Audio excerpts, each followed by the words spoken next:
Hey, hey, hey. Time for another out of this world story from rSpace. My wife, my first love, first partner, and best friend, unexpectedly has been cheating on me. Absolutely heartbroken. My wife, 28, of 2 years, has done a complete 180 in the past few weeks. She went from someone who was loving, focused on starting a family, and completely trustworthy to someone who has lied, deceived me, and blames me for her infidelity. It all started 3 weeks ago. I was riding high. I thought our relationship was great. We were talking about getting another dog and our honeymoon plans, since COVID wrecked the initial plans. Then Friday hit. I could sense something was up and even mentioned it to my mother on the phone. I don't know what's going on. I just have a bad feeling about my wife, I said. Then, that night, she texts me. I just need some space tonight. I know you won't like it, but please respect my decision. She then proceeded to turn off her phone, and she says she slept in her car in a vacant lot. When she came home, I was understanding, but stern that this sort of thing could never happen again. But she had completely changed her mindset on life itself. No kids, career-focused, and wanted out of the relationship. The most telling thing she said was, I fear that we will cheat on each other in the future. What? Who says something like that? Completely out of the blue. Many things happened since then, including her leaving the state for 2 weeks because she needed space. While she was gone, I put a GPS tracker on her car that I own. Last night, I found that she had spent the night at her instructor's house after going to a movie theater. I also found a picture of the two of them. The worst part is, I was the one who has encouraged her in this career, and she never would have met the guy if I didn't introduce them. I have yet to confront her, but I am currently putting all the puzzle pieces together about this whole situation. She is basically blaming me for all these issues that we are suddenly dealing with, saying she doesn't like the way I talk to her, I'm controlling, and I call her names. I have done deep soul searching these past few weeks to try and understand what I could have done to cause this, but her accusations are unfounded. I encouraged her to get mental health, which in her mind equated to calling her names. I stressed the importance of communication when she shut off her phone, but she says that is controlling, even though I didn't stop her from spending 3+ weeks away from home. Finally, she has these recordings of me without my knowledge and thinks that they are proof that I mentally abuse her. I played these from a counselor and he disagreed that there was any sort of abuse in the recordings and was actually impressed with how calm and collected I was in the discussion. Anyways, none of these things are excuses for cheating and the way she has been treating me. I guess I'm at the investigation stage still, trying to let her make her own choices, and I'll gather the data. It's tough though. And the person I once loved more than anything has completely wrecked our entire life together in 3 short weeks. I'm at a loss for words how I feel right now. I've got a great support system and loving parents, but now I know how heartbreak feels and I never want to feel this way again. Some quick community reactions, then on to the update. Quahog1945 says, call the divorce attorney. Take steps to protect your finances. Stop gathering evidence. She's already left you for Pete's sake. Develop a workable exit strategy. Come to grips with the fact that your marriage is over and start protecting yourself, and to hell with her. Good luck. The OP responds, I say gather evidence because I am 95% certain right now, but I haven't put the entire puzzle together yet. I guess a question would be, does closure help? Does it help to know the backstory? How long these things have been going on, etc.? Or is it better just to cut ties and go? I don't want to sound in denial, but it's also sudden and I just feel like I need to process what actually happened. It's a complete whirlwind of emotions for me right now. Bensel McPrush says, closure is a fairy tale to keep betrayed spouses trapped in limbo. You'll find closure when you find the courage to put your cheater behind you and keep them there, and rebuild yourself and your new life without them. Don't look to your wayward spouse for closure. All she has to offer you is blame shifting and a curated rewriting of history. Okay, update number 1. I had a very rough weekend, and it was tough being alone and without family present to help heal, but I had some great phone conversations with friends and family who are all incredibly angry at her selfish actions. I'm down almost 10 pounds, having a hard time eating, and it is tough to get out of the bed in the mornings. However, I am keeping myself busy by working out and playing with my dog a lot. The first time I actually broke down was when she asked what we should do with our dog. He's been my only consoling partner through it all, and I can't see him with her. One of the things that really helped was to see people angrier than me when I told them about the affair. All in all, I'm actually doing well and I understand it's all part of the grief process. It helps to know that I value myself. know that it's not my fault, and to not compare myself to the other guy. She is coming home this week with her parents to take her stuff out of the house. She already said she wants out of the marriage. I do too. I still have yet to confront her about the affair, and I am racking my brain trying to think of the words and place to say it. Do I do it in front of her parents? Do I do it with her alone? Do I spill out my heart, or do I say a simple, "I know what you're doing"? Ultimately, it is up to me and my decision, but what has worked or not worked in the past for everyone here? Fragrance Spray has a thought. She tried to take you for $50,000 already. Get all your ducks in a row, file for at-fault divorce if it's an option where you are, and consult a lawyer. It may be best to hold back what you know. If you're forced to go before a judge, keep your evidence if adultery matters. Let her lie to the judge, she will, before letting them know what you know. If she gets caught lying in the court, it will make a judge's decision really easy. If adultery doesn't matter in your state, you may still want to hold back what you know.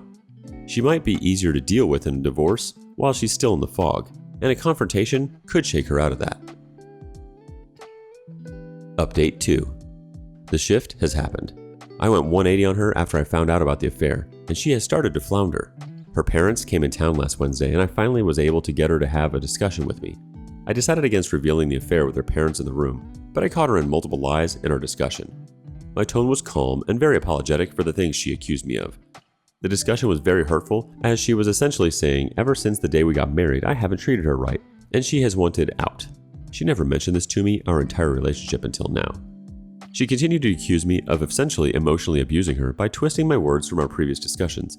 And luckily, my mother was there, and my mom ended up calling her out on her lies, because my mom was in some of those discussions she was referencing. The two biggest things that kept me strong through the discussion were, 1, not expecting any sort of reconciliation or remorse. 2, having a plan of attack for the encounter. My goals in that discussion were twofold. Publicly, in front of her parents, reveal how childish and mentally unfit she is when she is making these wild accusations while protecting my character. Stress to her father the need to get her to a therapist or counselor and have her work on her issues. The discussion ended with my wife storming out of the room, with her mother and father stayed behind with me and my mom. His emotions were genuine and very telling about the whole situation. He sat there and the first words out of his mouth were a tearful, "I'm sorry, man." A father looking for answers as well. He told me this hurts right now because he considers me his son and I always will. This obviously made me very emotional as I told him, "I love your daughter and I just want her to be healthy, but at this point, I just need to let her go." I told him about the affair and what I knew, and he understood where I was coming from. I stressed the need for her to have consequences for her actions, as she has had none so far. Even further, I stressed the need for her to see a therapist. He said he agreed and that he has been trying to get her to go, to no avail. Because of my two goals above, even though this discussion was not all peaches, it satisfied what I went there to do, and I actually felt much better knowing that I had a father-in-law who understands what is going on. Then the next day came. I went home from work and my wife was moving some of her things out of the house. I wanted to be there so that I could make sure she didn't steal anything of mine. I actually fixed a part on her car and we had a calm talk about her future plans, etc. She told me she was going to keep working, for how much time she has left on the job. I can't believe they are keeping her around. She said she is going to try and earn her ratings and wants to become a flight instructor. Wonder why. I asked where she was going to live. She said, "An RV park, and my parents are going to give me their RV." At this point I told her, "I just don't understand why you're doing all this. It doesn't make any sense." She said, "I'm just so happy at the place where she works." I then asked, "I just want to know, are you having an inappropriate relationship with a affair partner?" Wouldn't look me in the eye and said, "No, of course not." I told her I knew and had evidence. I mentioned a couple of events. "What were you doing last Wednesday night? Who did you talk to for 90 minutes at 11 p.m. when you were at the bachelorette party in June?" I then showed her one call recording, and she actually openly showed me it was a affair partner's number in her phone by typing it out. She kept deflecting the accusation. "I didn't have sex. Check my woman parts. I don't even like sex." She does. "He works weird hours. I had a question about flying." I stayed strong and calm and told her it gets easier if she tells the truth. I was witnessing a 28-year-old woman acting like a child who was just caught in a lie. The real kicker came when she asked if I wanted to get her parents involved. I questioned why she would do that, but I said, "Okay." Immediately, before I even showed any evidence, her mom starts making excuses for her daughter. Maybe it was a dare call? This was already after you were having problems, isn't it? No, it wasn't. I calmly said to her mother, "Can you look at this objectively and tell me there was no inappropriate relationship going on?" Her mom refused to answer and said I was trying to manipulate her into saying something, just like I manipulated her daughter. When they ran out of excuses, all three of them stormed out of my house, and her mom said, "I hope you don't treat the next girl like you did my daughter," and then literally said, "Mic drop." What a screwed up family dynamic. Her dad said nothing the whole time, and I could see he is absolutely beside himself in dealing with both of them. Eventually, my wife sent a text to me saying, "Affair partner is one of my very best friends. I was literally hurting, and we were separated at the time." No, we weren't. Basically admitting to the cheating. She said she wants to talk with me about it with her lawyer in the room. I told her that I wouldn't recommend getting lawyers involved, seeing as she has committed multiple felonies by recording me without my consent. I haven't talked to her since Thursday, but the dynamics of the situation have been hugely shifted, and I couldn't have done it without the help of everyone on here. The last thing I will mention, and it is probably pretty helpful in terms of where to go next. I noticed Sunday morning she went to church. She hasn't gone with me in a while, but we used to go all the time. And then took about a 500-mile drive to nowhere, and then went back to her Airbnb. She hasn't had any suspicious activity, either out of caution now or realization of her transgressions. I do actually believe the fact that she didn't have sex, but it doesn't matter because I already have enough info and don't need any more. I have already filed for the divorce, and she will be getting served within a week or two. 2 questions for how to handle no contact. I would like to stay civil. I have been no contact, but should I reach out to her to have a discussion about her assets? I would like to, and I think she might be capable of a civil discussion. It would benefit both of us in lawyer fees and costs. If you have seen some of my previous posts, you might see that I think there is definitely some sort of mental illness with her, as she has suffered multiple serious traumas in her past. If she ends up apologizing at some point or changing her behavior, how can I go about getting her help while also protecting myself? She currently has healthcare through my job. Without it, she will not have healthcare. Fragrant Spray responds, "You might want to consider talking to a lawyer, even if you don't use one for the divorce. She's already gone after your money once, and given the horrible advice she'll get from her mother, there's little reason to think she won't try that again. I honestly wouldn't be shocked if you showed up at a meeting thinking you were going to hash out the details and discover she had already talked to one. If you understand the relevant laws, you'll be at an advantage, and if she's talked to one too, at least you won't be at a disadvantage." The OP responds, "I've already spoken to a lawyer. I'm sure she has as well. It's also a no-fault state, so the advice I got is that it doesn't really matter about the infidelity. I'd just like to get this over with as quickly as possible and keep as much as I can." Another response comes from Not Rick Deckard, 1982. "Fair warning, I'm not a shrink. However, I have had run-ins with a woman that likely had bipolar disorder and another that had PTSD that resulted in bipolar disorder-like behaviors when she was under pressure and triggered. I think this is what's happening with your wife. My first wife spontaneously changed overnight.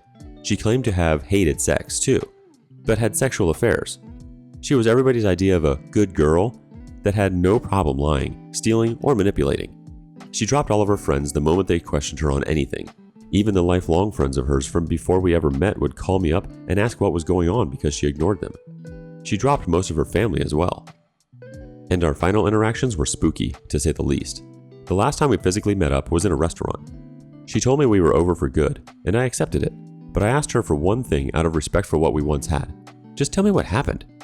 I wouldn't argue or make a scene, I just wanted her to admit it. She got a glassy look in her eyes, told me that, "You always do this. You get me all mixed up in my head, and I'm not doing it anymore." And she got up and left just like that. That look in her eye was someone I didn't recognize, someone that wasn't all there. She had a dinner around the same time over at our closest couple friends. My buddy asked her the same question. "Just tell us why you're doing this." She got the same glassy look in her eye, said something similar, and walked out the door. Apparently, she didn't even close it behind her. These rapid behavioral changes, total lack of accountability, ability to lie and inflict pain with no empathy or remorse, that's not normal. Shields up, funnel everything through a lawyer. It could get a lot worse.